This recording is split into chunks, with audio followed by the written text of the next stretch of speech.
Cinema প্রেমীরা আপনারা অবশ্যই ভালো আছেন, আমি ভালো আছি। তো রিসেন্ট টাইমে আপনার নিশু একটা ইন্টারভিউ দিয়েছেন, ওকে, এক্সক্লুসিভ ইন্টারভিউ। তো ইন্টারভিউ তাকে বেশ কিছু প্রশ্ন করা হয়েছিল। তো এই প্রশ্নর মধ্যে একটা বিষয় টেনে নিয়ে আসা হয়েছে।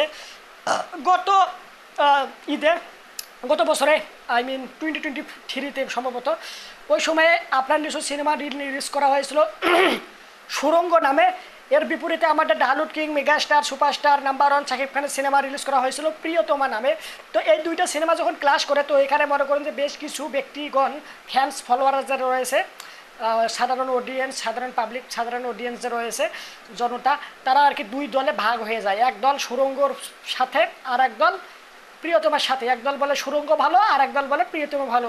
তো এখানে আবার মনে করেন যে একটা কন্ট্রোভার্সি ক্রিয়েট হয়েছিল আপনার নিশ্চয় বেশ কিছু বিষয়বস্তু নিয়ে। তো এখানে মনে করেন যে একটা ইয়া হয়েছিল, শো হয়েছিল। ওই শোয়ের মধ্যে মানে বেশ কিছু বিষয়বস্তু হয়েছে যেখানে মনে করেন যে অনেকেই বলেছে, মানে বুঝে নিয়েছে যে এখানে আমাদের megastar, superstar, number one Shakib খানকে ছোটো করা হয়েছে, কটূক্তি করা হয়েছে।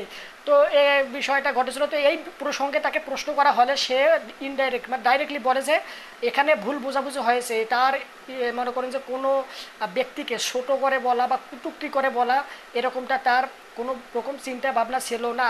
আর সে আমাদের যে megastar, superstar, number one Shakib খানকে যথার্থ শ্রদ্ধা ও সম্মান করে। কারণ উনি হচ্ছেন মনে করেন যে আমাদের ইন্ডাস্ট্রি, যে ঢালিউড ইন্ডাস্ট্রিজ রয়েছে, এই ঢালিউড ইন্ডাস্ট্রিটাকে পুরো একা কাঁধে টেনে নিয়ে যাচ্ছেন সামনের দিকে। আর উনি একজন বড় মানের, অনেক সিনিয়র, অনেক জ্ঞানী গুণী, অনেক কি বলবো, ভালো মানের একজন অভিনেতা, আমাদের ইন্ডাস্ট্রির মাতা যাকে বলা হয়। তো এরকমভাবে তিনি বলেছেন। তো এই ওই ইন্টারভিউটা দেখে সত্যিকার অর্থে আমার খুব ভালো লাগছে ভাই। তো এখানে যে বিষয়টা উনি বলতে চেয়েছেন, উনি কখনো কাউকে ছোটো করে করার আর কি ইয়ে করে না, চেষ্টা করে না, কটূক্তি করারও চেষ্টা করে না। এখানে যে বিষয়বস্তুগুলো হয়েছে ওখানে ওটা পুরোপুরি ভুল বোঝাবুঝি ছিল, ভুল বুঝছে, যার কারণে এরকমটা হয়েছে। তো ওনাকে জিজ্ঞেস করা হয়েছিল যে পরবর্তীতে একসাথে কাজ করা হবে কিনা এক সিনেমায়। তো উনি বলেছেন যে আমার ইচ্ছা আছে একসাথে এক সিনেমায় কাজ করার, তবে বর্তমান সময় পর্যন্ত, এখন পর্যন্ত কোনো প্রকার আলাপ আলোচনা বা কোনো অফার বা হচ্ছে কোনো গল্প তাকে শোনা হয়নি, এই বিষয়ে কোনো কিছু বলা হয়নি বা জানানো হয়নি, বা তাকে এরকম কাজ করা হবে এক সিনেমায়, এরকম কোনো কিছুই হয়নি। তবে এগুলো যেগুলো শোনা যাচ্ছে বর্তমান সময়ে এসে, যে তাণ্ডব সিনেমায় আর কি আপনার নিশ্চয়ই থাকবে বলে আমরা কিছুদিন আগে শুনছিলাম। তো এগুলো হচ্ছে রিউমার, এগুলো শুধুমাত্র আমরা যারা সাধারণ অডিয়েন্স রয়েছে আমাদের এটা আর কি ভুল ধারণা, আমাদের একটা আর কি আশা আকাঙ্ক্ষা, আমরা আর কি আমাদের মতামত তুলে ধরি। তো এখন পর্যন্ত এরকম কোনো আলাপ আলোচনা বা এরকম কোনো বিষয় নিয়ে তাদের মধ্যে কোনো যোগাযোগ বা কোনো কিছুই হয়নি। তবে তার ইচ্ছা আছে ভবিষ্যতে একই সিনেমায় একসাথে একই স্ক্রিনে তারা আর কি কাজ করার ইচ্ছা আছে তার সাথে, ওকে, শাকিব খানের সাথে, এরকমটা বলে উনি প্রকাশ করেছেন।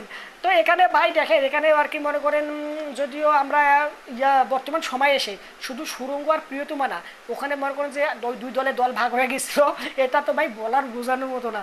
তো বর্তমান সময়ে এসে যে দাগি আর বরবাদ সিনেমাটা রিলিজ হয়েছে, এখানে এখন পর্যন্ত এখনও কিন্তু মানুষ জন এই মনে করেন যে এক সিনেমার ফ্যান্স, মনে করে যারা বরবাদকে ভালোবাসে, বরবাদ সিনেমাটা যারা দেখার আগ্রহ যাদের ভালো লাগে, তারা আর কি দাগি সিনেমাটাকে নিয়ে কন্ট্রোভার্সি ক্রিয়েট করেছে, অনেক সমালোচনা, অনেক কটূক্তিমূলক কথাবার্তা বলতেছে।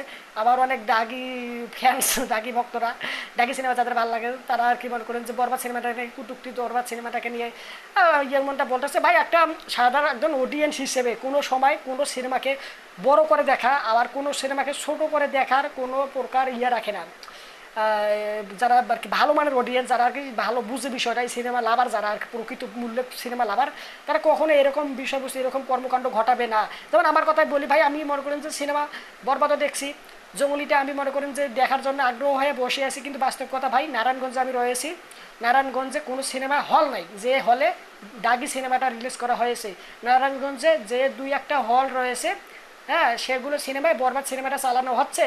এক হচ্ছে কাশপুর চাঁদমহল, দুই হচ্ছে সিনেস্কোপ, নারায়ণগঞ্জ সিনেস্কোপ যে রয়েছে ওখানেও শুধুমাত্র বরবাদ সিনেমাটা হচ্ছে। তো পরবর্তীতে কখন জঙ্গলি লাগানো হবে এই আশায় আমি বসে আছি।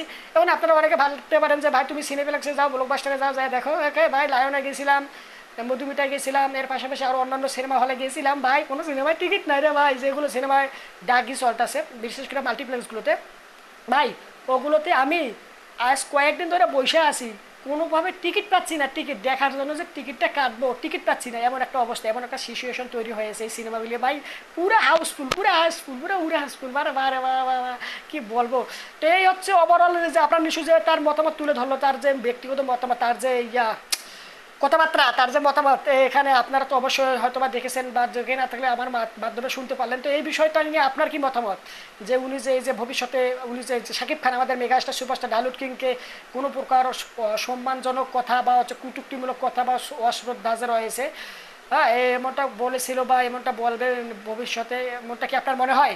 আর হচ্ছে একসাথে যে স্ক্রিনে আসতে চায়, তারা একই সাথে কাজ করতে চায়, এক পর্দায় আমরা শাকিব খান এবং আপনার নিশুকে দেখতে পাবো, এই বিষয়টা দিয়ে আপনি কি আগ্রহ বা আপনার কি ইচ্ছা রয়েছে একই পর্দায় একই সিনেমায় একই বা ক্যামেরার সাথে আমরা তাকে দেখতে পারবো, এই বিষয়ে আপনার কি মতামত, আপনার যে আর কি এক্সপেকটেশন, আপনার যে মতামত, আপনার যে চিন্তা ভাবনা, আশা আকাঙ্ক্ষা, স্বপ্ন, অবশ্যই কমেন্ট করে জানাতে পারেন।